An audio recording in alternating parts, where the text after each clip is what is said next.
ከምጽዋ ግንባር እስከ ኖቤል መንደር በዶክተር ዘነበ በየነ ሰብ ሌፍተናንት። ውድ የኢትዮ ትዝታ ቤተሰቦች የዛሬውን ታሪክ ያገኘንላችሁ ጥቂቶቹ ከሚለው መጽሐፍ ላይ ነው። መጽሐፉ የቀድሞ ባህር ኃይል አባላት የነበሩትን አስደናቂ ግለ ታሪኮችን የያዘ ነው። ጸሐፊው ሊዲንግ ሴማን አለማየሁ ማሞ ነው። ለታሪክ ማስታወሻነት ይረዳን ዘንድ ለዛሬ ከምጽዋ ግንባር እስከ ኖቤል መንደር በሚል ርዕስ ዶክተር ዘነበ በየነ ሰብ ሌፍተናንት ያዘጋጁትን ታሪክ ይዘንላችሁ ቀርበናል። አብራችሁን ቆዩ።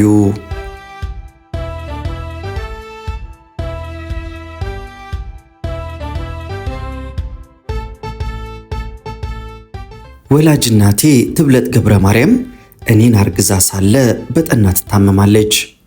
ይህንን የሰሙት አጎታችን ኮሎኔል ሙሉጌታ መብራቴ ቤተሰባችን ይኖርበት ከነበረበት ከቀድሞ ከሸዋ ጠቅላይ ግዛት ከሐይቆችና ቡታጅራ አውራጃ ከሶዶ ወረዳ እናቴን ለሕክምና ወደ አዲስ አበባ ባልቻ ሆስፒታል ይዘዋት ይመጣሉ።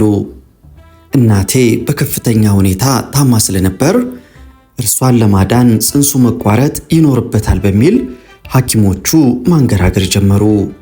ይህንን የተረዳችው እናቴ ህመም ባደከመው ድምጿ እያለቀሰች ጽንሱን እንዳይነኩባት ሐኪሞቹን ተማጸነቻቸው። በእርሷ ለቅሶና በቤተሰብ ልመና ይመስለኛል ሐኪሞቹ ጽንሱን ወይም እኔን የማቋረጥ ሐሳባቸውን ሰርዘው የእናቴን ነፍስ ለማትረፍ ርብርብ ያዙ። ሐኪሞቹ እናቴን ለማዳን ያደረጉት ከፍተኛ ጥረት ሰምሮላቸው በእግዚአብሔር እርዳታ ከህመሟ አገግማ ወደ ገጠር ተመለሰች። እንግዲህ ከሞት ጋር የመገናኘት የመጀመሪያው ዕድል ያጋጠመኝ እናቴ ሆድ ውስጥ ሆኜ ነው ማለት ነው። የቤተሰቡ ጸሎት፣ የአጎታችን እርዳታ፣ የሐኪሞቹ ርብርብ፣ የእናቴ ተስፋ ያለመቁረጥና የፈጣሪ ፍቃድ ታክሎበት መስከረም 19 ቀን 1960 ዓ.ም ወደዚች ምድር መጣው። በተወለድኩበት የገጠር ቀዬ የማደግ ዕድል ግን አላገኘሁም። የአንድ ዓመት ልጅ እያለው ቤተሰቦቼ ከተወለድኩበትና እትብቴ ከተቀበረበት ጎሴ ሳልን ማርያም ከሚባለው አካባቢ ለቀው አዲስ አበባ ገቡ። ኑሯችንንም አዲስ አበባ ከተማ ውስጥ ልዩ ስሙ ኮልፌ በሚባለው አካባቢ አደረግን። የልጅነት ጊዜን ያሳለፍኩት በዚሁ ኮልፌ ተብሎ በሚጠራው ሰፈር ነው። በዚህ ሰፈር ውስጥ እንደ ማንኛውም የአካባቢው ልጅ የልጅነት ዘመኔን በትምህርት በጨዋታና ቤተሰብን በመርዳት አሳልፌያለሁ። በአስተዳደጌ ላይ ግን ከወላጆቼ፣ ከአያቶቼ፣ ከወንድሞቼና ከቅርብ ዘመዶቼ በተጨማሪ የሰፈሩና የአካባቢው ሰው ያደረገው አስተዋጽኦ ቀላል አልነበረም። በሕፃንነት ዘመኔ ከፊደል ጋር የተዋወቅኩት ቄስ ትምህርት ቤት ገብቼ ነው። በቄስ ትምህርት ቤት ውስጥ ፊደል ለይቼ ማንበብ ስጀምር ወደ አንደኛ ደረጃ ትምህርት ቤት ገባው። የአንደኛ መለስተኛና ሁለተኛ ደረጃ ትምህርቴን የተከታተልኩት በኮልፌ አንደኛና መለስተኛ ሁለተኛ ደረጃ ትምህርት ቤት ነበር። የሁለተኛ ደረጃ ትምህርቴን ደግሞ በኮልፌ አጠቃላይ ሁለተኛ ደረጃ ትምህርት ቤት አጠናቀቅኩ። በመቀጠልም በ1979 ዓ.ም የናቪጌሽን ትምህርት በዲግሪ መርሃ ግብር ለመከታተል አስመራ ይገኝ በነበረው የኢትዮጵያ ባህር ኃይል ኮሌጅ የመግባት ዕድል አጋጠመኝ። በዚህ በኢትዮጵያ ባህር ኃይል ኮሌጅ ውስጥ ለሕይወቴ መሰረት የጣልኩበትን ትምህርት አግኝቻለሁ። በኮሌጅ ቆይታዬ ከራስ በላይ ሀገርን ማስቀደም፣ ለወገን ራስን አሳልፎ መስጠትን፣ ከተለያዩ የኢትዮጵያ ክፍሎች ከመጡ ተማሪዎች ጋር በፍቅርና በአንድነት መኖርን ተምሬያለሁ። ከሁሉም በላይ ደግሞ ሕይወትን በዕቅድ መምራትን፣ በቀላሉ አለመውደቅን፣ ፈተና ሲያጋጥም ደግሞ በትዕግስት በጥበብና በጥንካሬ መወጣትን ተምሬያለሁ። በአጠቃላይ በኮሌጅ ውስጥ በነበረኝ ቆይታ ከቀሰምኩት ጥልቅ አካዳሚያዊ ትምህርትና ግንዛቤ በተጓዳኝ ላቅ ያለ የሕይወት ልምድ መገብየት ዕድል አጋጥሞኛል። በኢትዮጵያ የባህር ኃይል ኮሌጅ ውስጥ በትምህርት በጥናትና በምርምር 3-4 ዓመታትን አሳልፌያለሁ። 4ኛው ዓመት ላይ ለመጀመሪያው ምርቃት ስዘጋጅ ግን ከእህቶቼ አንዷ በጠና ስለመታመሟ ወሬ ሰማው። ጉዳዩ አስደንግጦኝ ስለነበር እርሷን ለመጠየቅ ፍቃድ ጠይቄ ወደ አዲስ አበባ መራው። አዲስ አበባ ብዙ አልቆየሁም። አስቸኳይ መልእክት ከምማርበት ከኢትዮጵያ ባህር ኃይል ኮሌጅ ደረሰኝ። መልእክቱም የኮሌጁ የመኮንኖች ምርቃት የካቲት 4 ቀን 1982 ዓ.ም የሚፈጸም ስለሆነ በአስቸኳይ እንድትመለስ የሚል ነበር። በዚህም መሰረት ወደ አስመራ ተመለስኩና ከሌሎች ጓደኞቼ ጋር ጉዞ ወደ ምጽዋ ሆነ። በአካባቢው በነበረው የጸጥታ ችግር ምክንያት ግን ጉዞአችንን ያደረግነው በመኪና ሳይሆን በአውሮፕላን ነበር። ምርቃታችንን በጉጉት እያሰብን ደስ እንደተሰኘን ምጽዋ ገባን። ምጽዋን ግን እንደጠበቅናት ተረጋግታ አላገኘናትም። በዚያች ጥንታዊ የወደብ ከተማ ለሰሜው ግራ የሆኑ ነገሮችን እንታዘብ ጀመር። አንዳንዱ ጦርነት በአካባቢው እንደተጀመረ አድርጎ ያወራል። ሌላው ደግሞ የወገን ጦር ልምምድ እያደረገ እንደሆነ ይናገራል። ትክክለኛ መረጃ ማግኘት አዳጋች ሆነብን። ይሁን እንጂ እየቆየ ነገሩ እየከበደና የተኩሱም ድምፅ እኛ ወዳለንበት አቅጣጫ እየቀረበ ሲመጣ ሁሉም ነገር ግልጽ ሆነልን። ምጽዋ ላይ ከሻቢያ ወታደሮች ጋር የሞት ሽረት ትንቅንቅ ተጀመረ። ምጽዋ ላይ ከዚያ በኋላ የሆነውን ነገር የታሪክ አጥኚዎች ወደፊት በጥሩ ሁኔታ ሰንደው ያስቀምጡታል ብዬ ተስፋ ስለማደርግ አልመለስበትም። በዚህ ረገድ እስካሁን ብዙ የተሰሩ ስራዎች መኖራቸውን መካዴ ግን አይደለም። የምጽዋ ጦርነት ታሪክ በስፋት በምልአትና በጥልቀት ሊዳሰሱ ከሚገባቸው ታሪካዊና ወሳኝ ፍልሚያዎች አንዱና ዋነኛው ነውና መጪው ትውልድ በሚገባ ይዘክረዋል ብዬ ተስፋ አድርጋለሁ።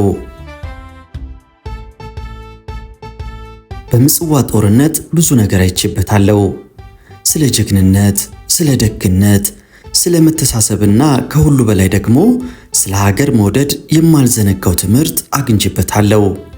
በሕይወቴ ስለ ጦርነት አስከፊነት በዓይኔ ያየሁበት፣ ጓደኞቼን ያጣሁበት፣ ወገኖቼን የተነጠቅኩበት ለኔ የመጀመሪያውም የመጨረሻውም ጦርነት ነበር። አብዛኞቻችን እንደምናስታውሰው በምጽዋ ጦርነት የጠላት ኃይል እጅግ ከፍተኛ መስዋዕትነትን ከፍሎ ማሸነፍ ችሎ ነበር። ይሁን እንጂ የወገን ጦር በሽንፈት ውስጥ ማሸነፍ እንደሚቻል በግላጭ ሲያስመሰክር የማየት ዕድል አጋጥሞኛል። እነ ኮሎኔል በላይ አስጨናቂ፣ ኮሞዶር በለጠና ብርጋዴር ጄኔራል ተሾመ ተሰማ ያሳዩት ወደር የሌለው ጀግንነት ከላይ የጠቀስኩትን ሐሳብ ፍጹም የሚያጠናክር ነው። እነዚህ ታላላቅ የጦር መሪዎች ሕይወታቸውን ማዳን እየቻሉ ለሚወዷት ሀገራቸው ሲሉ በጀግንነት መስዋዕትነትን የከፈሉ ትንታግ የጦር መኮንኖች ናቸው። በዚህ ወደር የለሽ መስዋዕትነታቸው የሀገር ዋጋ ምን ያክል እንደሆነ አሳይተው አልፈዋል። ከሁሉም በላይ ደግሞ እነዚህ ቆራጦች ባፈሰሱት ደምና በከፈሉት መስዋዕትነት የጀግንነት ጥግ የት ድረስ እንደሚዘልቅ ሲያመላክቱን ይኖራሉ። ለምረቃ በዝግጅት ላይ የነበረው እኔና መሰል የባህር ኃይል እጩ መኮንኖች ግን እንደነዚህ ጀግኖች ታሪክ ሰርቶ ለማለፍ አልታደልንም። ወደ ምጽዋ የገባነው ለምረቃ ስለነበረ ወታደራዊም ሆነ ስለ ንቦላዊ ዝግጅት ይጎድለን ነበር።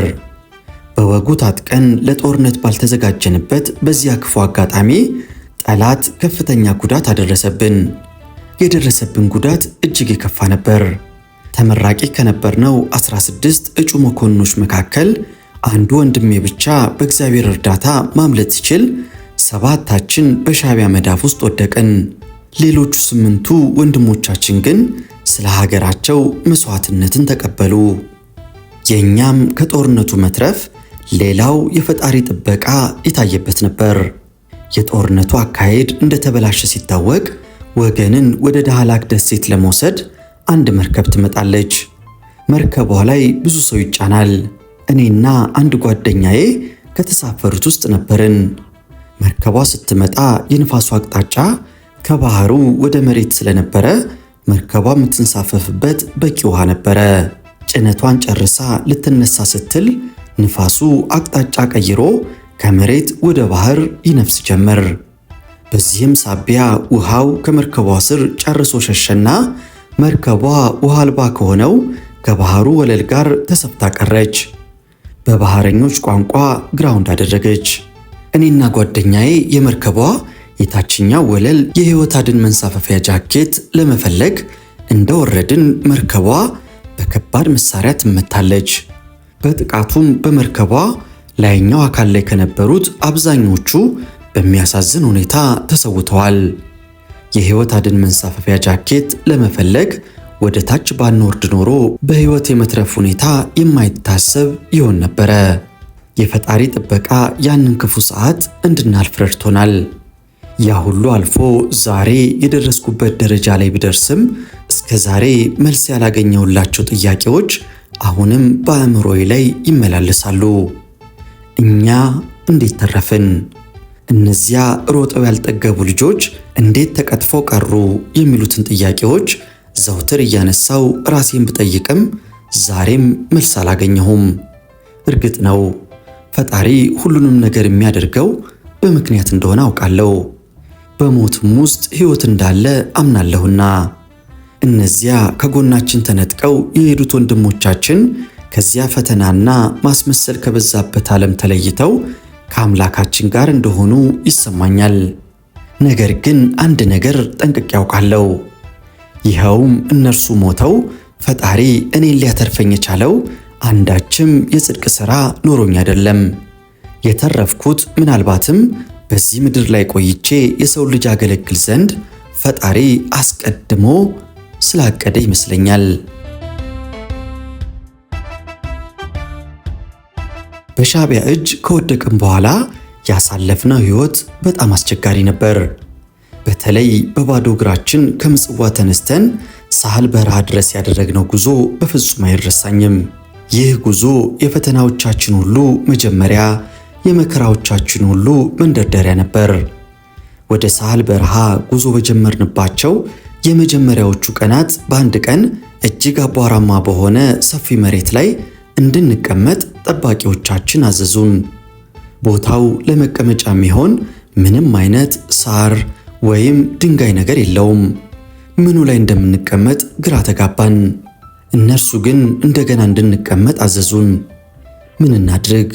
እግራችንን እስከ ተረከዛችን ድረስ በዋጣው አቧራ ላይ ተቀመጥን። ደጋግመው ቆጠሩንና ተኛሉን። ለካ እየየም ሲደላ ነው። ከረጅም ጊዜ እንቅልፍ ማጣትና እንግልት በኋላ የተገኘ ልዩ አጋጣሚ ስለነበር ሁላችንም አቧራው ላይ እንደተንጋለልን ድብን ያለ እንቅልፍ ወሰደን።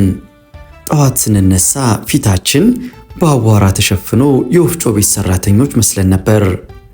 በዚህ መካከል አንዱ ጓደኛችን ሌላኛውን ጓደኛችንን ፍለጋ ገባ። ሆኖም ግን ሊያገኘው አልቻለም። ግራ በመጋባት ስሜት ድምፁን ከፍ አድርጎ ሲጠራው ልጁ እዚያው አጠገቡ ሆኖ አቤት ሲል መለሰለት። ይህን ጊዜ ፈላጊ ጓደኛችን ድንግጥ ብሎ አንተ ነህ እንዴ ብሎ ጠየቀው።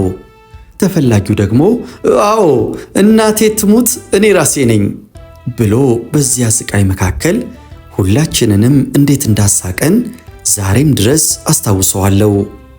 ከምጽዋ ተነስተን ሳህል በረሃ ለመድረስ 11 ቀን አካባቢ ወስዶብናል። በየመንገዱ ግራና ቀኝ ደግሞ ብዙ የሞቱ የወገን ጦር አባላትን እንመለከት ነበር። በምን ምክንያት እንደሞቱ ማወቅ ግን አልቻልንም። በረሃብ ይሞቱ፣ በጦርነት ይሞቱ ወይም ይረሸኑ ማወቅ ያስቸግር ነበር። ነገሩ የተገለጸልን ከ4 እና 5 ቀናት ረጅም አስቸጋሪና አድካሚ ጉዞ በኋላ ነው። ከመካከላችን አንዱ በጣም እየደከመና መራመድ እያቃተው ወደ ኋላ መቅረት ይጀምራል። ልጁ አስመራ ከተማ ውስጥ ቤተሰብ ያለው ልጅ ስለነበረ ትግርኛ ጥርቶ ይናገራል። ስለሆነም በጉዞ ላይ ከአንዳንድ የሻዕቢያ ወታደሮች ጋር ይጨዋወት ነበር። አንድ ቀን ድካም ሲበረታበት ደፈር ብሎ ለአንዱ የሻዕቢያ ወታደር እኔ በጣም ደክሞኛል፣ ከዚህ በላይ መራመድ ስለማልችል እባክህ በአጠገባችን ከሚያልፉት መኪናዎች በአንዱ ወደምትወስዱን ቦታ ላከኝ ብሎ ይጠይቋል።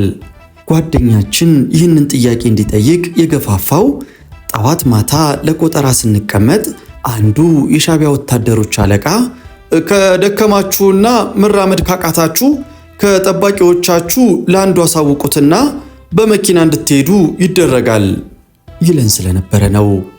ጥያቄው የቀረበለት የሻዕቢያ ወታደርም በመገረም እየተመለከተው እኛ ቁስሎቻችንን የምንልክበት መኪና ሳይኖረን እንዴት ለደከመ ምርኮኛ መኪና ማቅረብ እንችላለን ሲል መልሶ ይጠይቀዋል።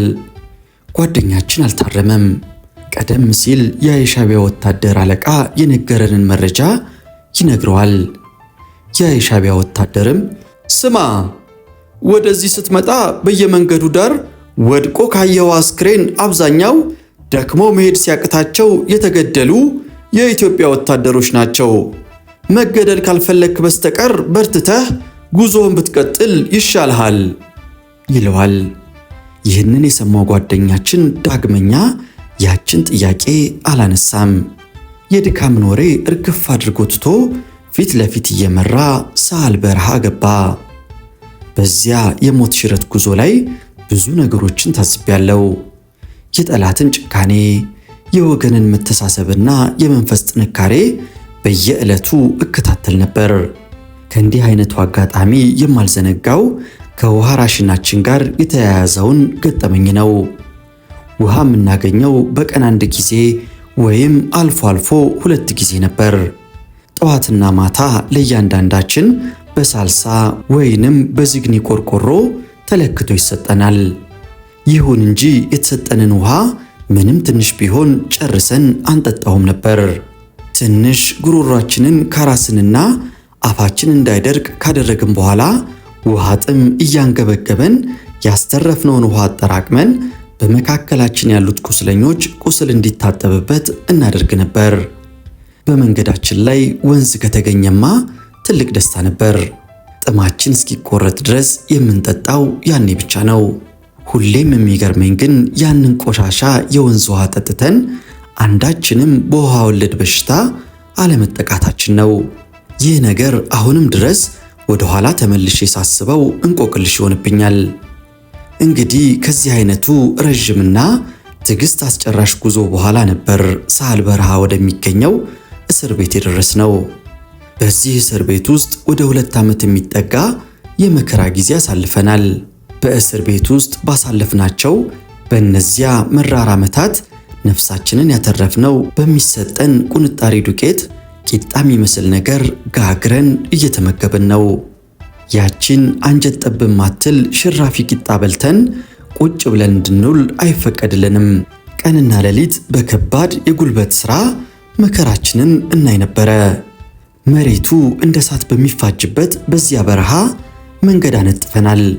ድንጋይ አግዘን ቤት ገንብተናል። ለማገዶ የሚሆን እንጨት ሰብረናል። ራቅ ብሎ ከሚገኝ ወንዝ ለምግብ ማብሰያና ለቤት መስሪያ የሚሆን ውሃ ቀድተናል። ያልሰራነው ከባድ የጉልበት ሥራ አይነት አልነበረም። የእስር ቤት ቆይታችን በጣም ፈታኝ ነበር። ይህንን ምናልባት ወደፊት ለማዘጋጀት ባሰብኩት የግል ታሪኬ ውስጥ በስፋት የምመለስበት ይሆናል። ለአሁኑ ግን አንድ ከኛ ጋር ታስሮ የነበረን የባህር ኃይል መኮንን ታሪክ ላካፍላችሁ።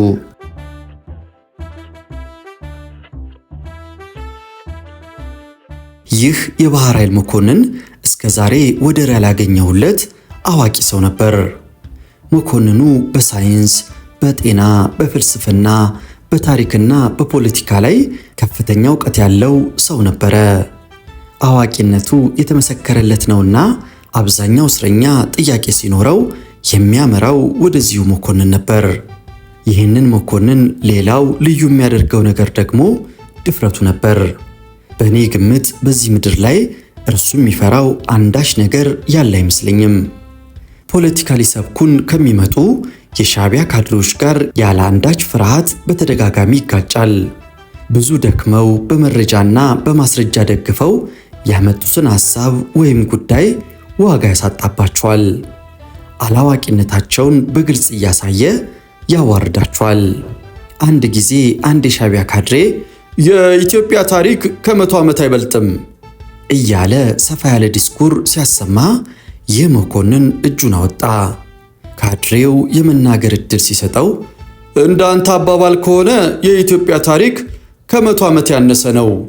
የእኔ አባት ደግሞ ዕድሜያቸው ከ100 ዓመት አልፏል። እናም በዚህ ስሌት ስንሄድ እኔ ከዛሬ ጀምሮ እስረኛ አይደለሁም ማለት ነው። ምክንያቱም የታሰርኩት ኢትዮጵያዊ ስለሆንኩ ነው። እንደ አንተ አባባል እኔ ታሰርኩላት ኢትዮጵያ ደግሞ ገና 100 ዓመት የሞላ ታሪክ እንኳን የላትም። ስለሆነም እኔ ነፃ ሰው ነኝ፣ እስረኛ አይደለሁም አለውና ተነስቶ ለመሄድ ከተቀመጠበት ብድግ አለ። ካድሬው በዝምታ አላለፈውም። በንዴትና በጩኸት ቁጭ በል አለው። መኮንኑም አሁንም በድፍረት አልቀመጥም፣ አባቴ ዕድሜያቸው ከ100 ዓመት ስለሚበልጥ ኢትዮጵያዊ አይደለሁም ማለት ነው። እኔም የእርሳቸው ልጅ ስለሆንኩ ኢትዮጵያዊ አይደለሁም፣ መታሰርም አይገባኝም፣ አሁኑኑ መፈታት አለብኝ ብሎ ወጥሮ ተከራከረው። በሌላ ጊዜ ደግሞ ይኸው ካድሬ የኢትዮጵያ ሕገ መንግሥት ጨፍላቂ ነው እያለ ይዘባርቅ ጀመር። የጀመረውን አረፍተ ነገር እንኳን ሳያስጨርሰው ያ መኮንን እጁን አወጣ። ካድሬው እንዲናገር እንኳን አልፈቀደለትም። እንዲያው ብድግ ብሎ ሕገ መንግሥቱ ያን ያህል እንኳን የሚወጣለት ሆኖ አይደለም፣ ችግሩ እንዳንተ አይነቱ ደፋር ያለ በቂ ዕውቀት ለመተርጎምና ለመተግበር በመሞከሩ የመጣ ነው አለውና ተቀመጠ።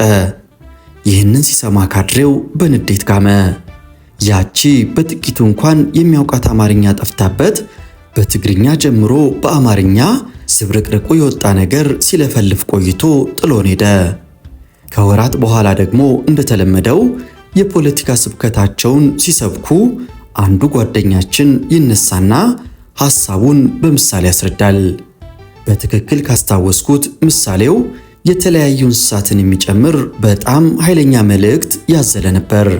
ተናጋሪው ተናግሮ ሳይጨርስ እስረኛው በሙሉ በጣም መሳቅ ሲጀምር ጓደኛችን ፈገግ ብሎ ቁጭ አለ።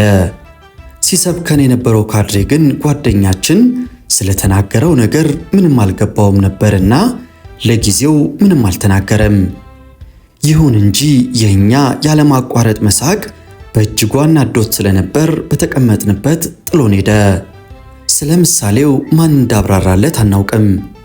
በማግስቱ በብስጭት ትናንትና ጅብ፣ ቀበሮ ምናምን እያለ ሲቀባጠር የነበረው ማን ነው ብሎ ጠየቀን። መልስ የሰጠው አልነበረም። ሁላችንም ዝም ብለን እናየው ጀመር። ካድሬው ምላሽ ሲያጣ በዓይኑ የትናንትናውን ምሳሌ ተናጋሪ ይፈልግ ጀመር። ብዙም አልቆየም። ልጁን ተቀምጦ አየውና ናንተ ውጣ ብሎ ከመካከላችን ይዞት ወጣ። ጥቂት ቆይቶ አይቀጡ ቅጣት ተቀጥቶ ከከፍተኛ ማስጠንቀቂያ ጋር ወደ ነበርንበት መለሰው። ቀደም ሲል ብዙ እስረኞች በዚህ ሁኔታ ተጠርተው ከወጡ በኋላ በሕይወት ሲመለሱ አይተን አናውቅም ነበር። ዛሬም ያንን ልጅ ከመካከላችን አስነስቶ ሲወስደው የእርሱ ነገር አበቃለት ብለን ክፉኛ ደንግጠን ነበር። ይሁን እንጂ ያጓደኛችን ብዙም ሳይቆይ ተመልሶ መጣ። በሕይወት መመለሱን ስናይ ያ ድንጋጤያችን ጠፍቶ ፊታችን በደስታ በራ። በሳህል በረሃ እስር ቤት ውስጥ ብዙ የማይረሱና ከአእምሮ የማይጠፉ የስቃይ ጊዜዎች አሳልፈናል። በእነዚያ የመከራ ዓመታት ግን የሚያስቁና የሚያዝናኑ ገጠመኞች አይታጡም ነበር። ከነዚህ መካከል በጣም አዝናኝ የነበረው በተለያዩ ካምፖች ውስጥ በሚገኙ እስረኞች መካከል የሚደረገው የእግር ኳስ ውድድር ነው። እንደማስታውሰው በአንድ ካምፕ ውስጥ የነበሩት መኮንኖች ከ10 ዓመት በላይ የታሰሩ ነበር። በእነዚህ ዓመታት የእስረኞቹ እግር ጫማ የሚባል ነገር አይቶት አያውቅም።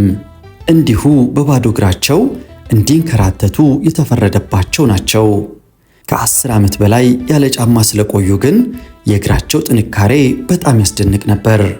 እኔ ለታሰርኩበት ካምፕ የእግር ኳስ ተጫዋች ነበርኩና ከነዚህ በባዶ እግር ከኖሩ ተጫዋቾች ጋር ስንጋጠም የሚያጋጥመኝ ግጭት ለከፍተኛ ሕመም ይዳርገኝ ነበር።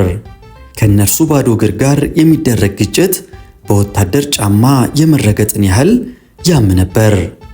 ያ ሁሉ ነገር ካለፈ በኋላ ዛሬ ላይ ሆኜ ወደ ኋላ ስመለከት ነገሩ በጣም ያስደንቀኛል። በተለይ ደግሞ የሰው ልጅ ከነገሮች ጋር ራሱን የማላመድ ችሎታው የላቀ መሆኑን ያስታውሰኛል።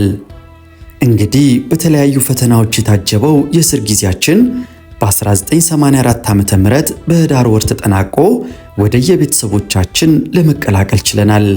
ከእስር ተለቀን ቤተሰቦቻችን ዘንድ እስክንደርስ ድረስ የነበረው ሁኔታ ግን በአጭሩ ሊገለጽ ስለማይችል ለጊዜው አልፈዋለሁ።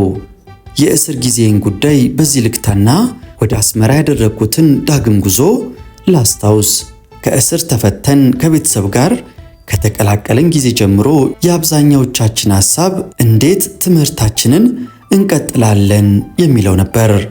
የትምህርታችንን ነገር ዳር ለማድረስ በነበረን ጉጉት በወቅቱ የከፍተኛ ትምህርት ኮሚሽን ይባል ወደ ነበረው መስሪያ ቤት አመራን። በዚያ መስሪያ ቤት ለሚመለከተው መምሪያ ጉዳያችንን አመልክተን ጥያቄያችን ይታይልን ጀመር። በተለይ በዚያን ወቅት የቢሮ ኃላፊ የነበሩት ፕሮፌሰር ሀብታሙ ወንድሙና ጸሐፊያቸው ስማቸውን ካልዘነጋሁት ወይዘሮ ገነት ይመስሉኛል ቅዳሜና እሁድን ጨምሮ በመስራት ጉዳያችንን ፈጽመው ለትምህርት እንድንበቃ ያደረጉትን ጥረት መቼም ቢሆን አልረሳውም። ይህ ከመሆኑ በፊት ግን አንድ ትልቅ ፈተና ከፊታችን ተጋርጦ ነበር። ይኸውም የከፍተኛ ትምህርት ኮሚሽን ኃላፊዎች እኛን አመልካቾቹን ሰብስበው እንዳላችሁት የኢትዮጵያ ባህር ኃይል ኮሌጅ ተማሪ መሆናችሁንና በጥሩ የአካዳሚ ሁኔታ ውስጥ መቆየታችሁን በምን እናውቃለን? በጠየቃችሁት መሰረት ጉዳዩ እልባት ማግኘት ይችል ዘንድ የኮሌጅ ተማሪዎች መሆናችሁንና ያላችሁን የአካዳሚ ደረጃ በትክክል የሚያሳይ የትምህርት ማስረጃ ማቅረብ ይኖርባችኋል የሚል አስደንጋጭ ጥያቄ አቀረቡልን። ይህ ጥያቄ ሲቀርብልን ሁላችንም ተረበሽን። ኮሌጁ ያለው አስመራ ነው። አሁን ምን እናድርግ? የትምህርት ማስረጃችንስ በምን መንገድ ይምጣ? የሚለው ጥያቄ ሁላችንንም እረፍት ነሳን። ለጉዳዩ መፍትሄ ለመሻትም ከመጀመሪያ ዓመት እስከ ተመራቂ ድረስ ያለን ተማሪዎች በሙሉ ተሰባስበን ተወያየን። በውይይቱ ከተነሱት ሐሳቦች ውስጥ ሚዛን የደፋው ከመካከላችን አንድ ሰው ይመረጥና ወደ አስመራ ሄዶ ከኮሌጁ ኃላፊዎች ጋር በመነጋገር የሁሉንም ተማሪዎች የትምህርት ማስረጃ ያምጣ የሚለው ነበረ። በዚህ ሐሳብ ሁሉም ሰው ተስማማ። ቀጥሎም ወደ ምርጫ ገባንና ይህንን ኃላፊነት እወጣ ዘንድ እኔ ተመረጥኩኝ።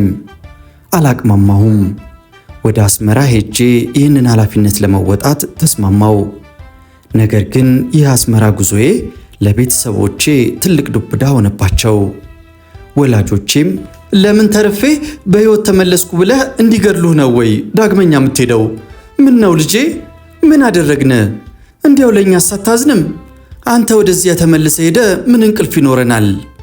እያሉ ጭንቀታቸውን ይገልጹልኝ ጀመር። ሌሎች ዘመዶቼና ጓደኞቼ ግን ጭራሹንም አላመኑም ነበር። ይሁን እንጂ ቆይተው ነገሩ የምር መሆኑን ሲረዱ ያበድኩ መሰላቸው። ጤንነቴንም በእጅጉ ተጠራጠሩት። በእኔ በኩል ግን ጉዳዩ ከቀልድ ወይም ከጤና ማጣት ጋር የተያያዘ አልነበረም። ኃላፊነትን የመወጣት ወይም ያለመወጣት ፈታኝ እርምጃ አድርጌ ስላየሁት መሄዴ ቁርጥ ሆነ።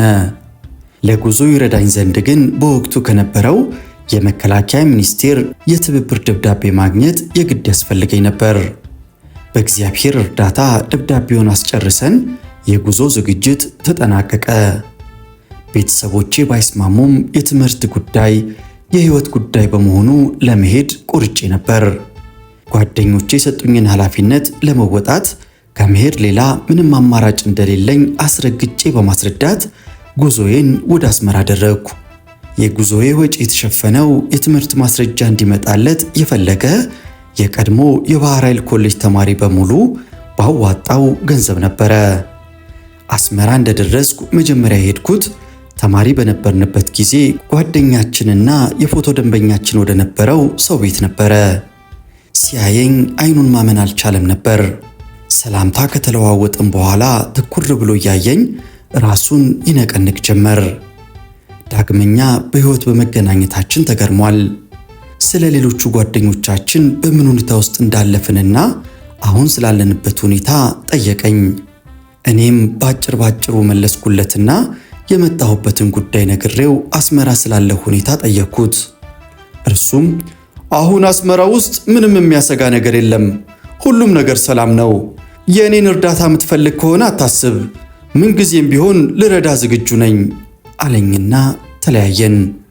ከእርሱ እንደተለየው በቀጥታ ያመራሁት ወደ ቀድሞ ኮሌጃችን ነበር። ኮሌጁ ቅጥር ግቢ ውስጥ ስገባ ግን ብዙ ነገር በፊቴ ላይ ይመላለስብኝ ጀመር። በኮሌጁ ውስጥ ያሳለፍናቸው መልካም የትምህርት ዓመታት፣ መምህሮቻችን፣ የኮሌጁ የአስተዳደር ሰራተኞች፣ በጦርነቱ ወቅት የተሰዉት ጓደኞቻችን ወዘተ ፊቴ ላይ ድቅን እያሉ ዝብርቅርቅ ያለ ስሜት ውስጥ ከተቱኝ። ምን ማድረግ እችላለሁ? ስሜቴን አምቄ ከእምባዬ ጋር እየታገልኩ ወደ መጣሁበት ጉዳይ ዘለኩ። ብዙ መጉላላት አላጋጠመኝም። በእግዚአብሔር እርዳታና እዚያ በነበሩ ሻዕቢያን በተቀላቀሉ ኤርትራውያን የቀድሞ የኢትዮጵያ ባህር ኃይል አባላት ትብብር የሄድኩበትን ጉዳይ በሰላም ጨርሼ ወደ ኢትዮጵያ ተመለስኩኝ።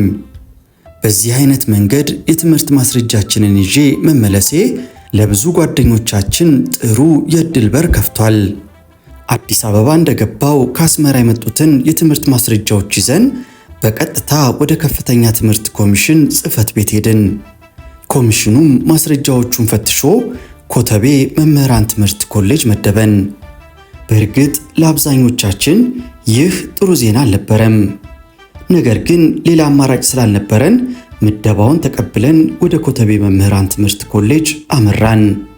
እንደ እውነቱ ከሆነ የኮተቤ መምህራን ትምህርት ኮሌጅ ህብረተሰብ በፍቅርና በጥሩ ሁኔታ ተቀብሎናል። ይሁን እንጂ አንዳንድ በጣም ጥቂት ግለሰቦች ስለኛ የተሳሳተ አመለካከት እንደነበራቸው አስታውሳለሁ። ከነዚህ መካከል አንዱና ሁሌም የማስታውሳቸው በ1984 ዓ.ም በቢሮ ኃላፊነት የነበሩት ግለሰብ ነው። እኚህ ግለሰብ አንድ ቀን ሰበሰቡንና ይኸውላችሁ የኮሌጅና የዩኒቨርሲቲ ትምህርት እንደ ወታደር ቤት ትምህርት ቀላል አይደለም። ለእናንተ በጣም ይከብዳል፣ ፈጽሞ አትችሉትም።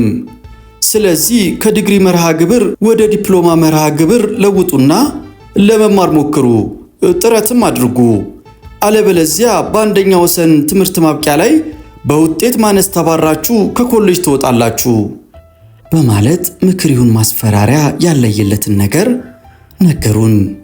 የሚገርመው ነገር ከኛ መካከል በጣም ጥቂቶቹ የኃላፊውን ንግግር ሰምተውና እንደ ምክርም ተቀብለው ከዲግሪ መርሃ ግብር ወደ ዲፕሎማ መርሃ ግብር የቀየሩ ነበሩ።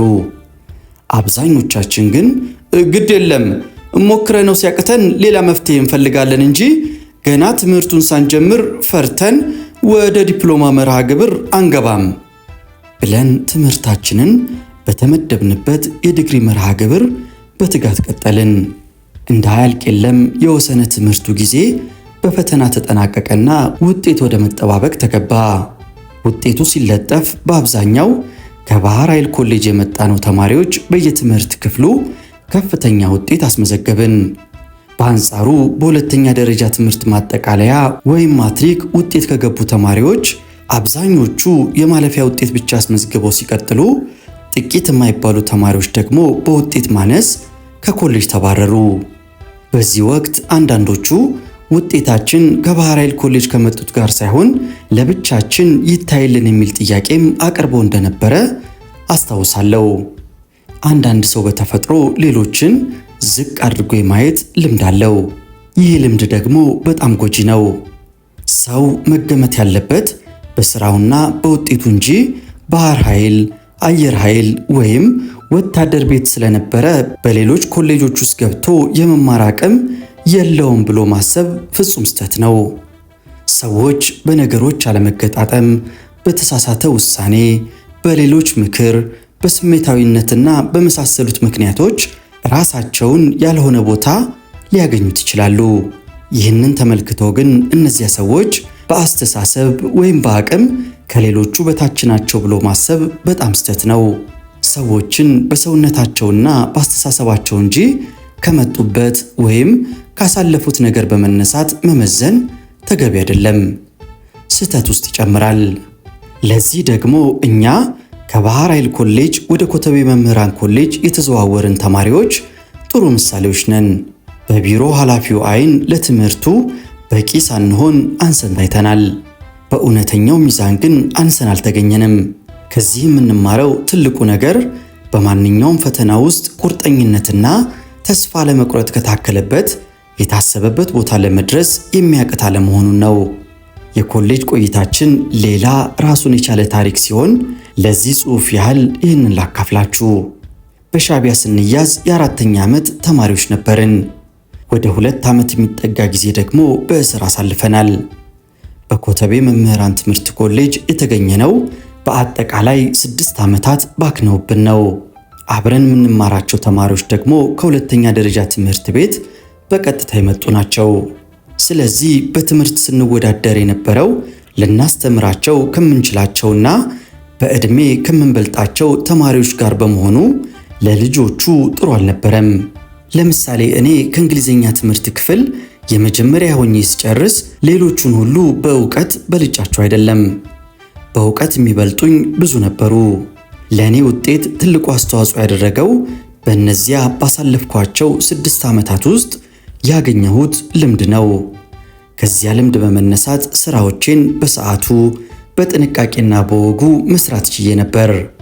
ከኮተቤ መምህራን ትምህርት ኮሌጅ ተመርቄ ከወጣው በኋላ በጨንቻ ሁለተኛ ደረጃ ትምህርት ቤት በመምህርነት ተመድቤ ለ1 ዓመት ያህል አስተምሬያለሁ።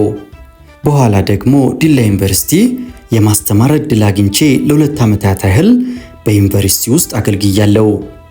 በዲላ ዩኒቨርሲቲ ለ2 ዓመታት ካገለገልኩ በኋላ ለድህረ ምረቃ ትምህርት አዲስ አበባ ዩኒቨርሲቲ ተላኩ። በዩኒቨርሲቲው በነበረኝ ቆይታም እንግሊዘኛን እንደ ውጭ ቋንቋ ማስተማር በሁለተኛ ዲግሪ ትምህርቴን ለማጠናቀቅ በቃው። ከአዲስ አበባ ዩኒቨርሲቲ የሁለተኛ ዲግሪ ትምህርቴን ካጠናቀቅኩ በኋላ ወደ ዲላ ዩኒቨርሲቲ ተመለስኩ። ይሁን እንጂ በዲላ ዩኒቨርሲቲ የጠበቀኝ ሁኔታ ጥሩ አልነበረምና ዩኒቨርሲቲውን ለቅቄ ወደ አዲስ አበባ ተመለስኩ። አዲስ አበባ በቆየሁባቸው የመጀመሪያዎቹ ዓመታትም በግል የከፍተኛ ትምህርት ተቋማት ውስጥ የማስተማር ዕድል አጋጥሞኝ ነበር። በዚህም መሰረት በቅድስተ ማርያም ዩኒቨርሲቲና ሲፒ ውስጥ ተቀጥሬ በመምህርነት አገልግያለሁ። በቅድስተ ማርያም ዩኒቨርሲቲ ውስጥ በማስተማር ዘርፍ ካደረግኩት አስተዋጽኦ በተጨማሪ የመጀመሪያው የእንግሊዝኛ ትምህርት ክፍል ኃላፊ በመሆን ማገልገሌን ዛሬም አስታውሳለሁ። ከዚሁ ጋር በተያያዘ መንገድ በሲፒዩ ኮሌጅ ውስጥም እንዲሁ በመምህርነት አገልግዬ ነበር። በመቀጠል ደግሞ ከግል ተቋማት ወጥቼ በአዲስ አበባ ዩኒቨርሲቲ ውስጥ የመቀጠር ዕድል አገኘው። በአዲስ አበባ ዩኒቨርሲቲ ውስጥ ከማስተማሩ ጎን ለጎን በምርምር ዘርፍም የበኩሌን ስወጣ ቆየው።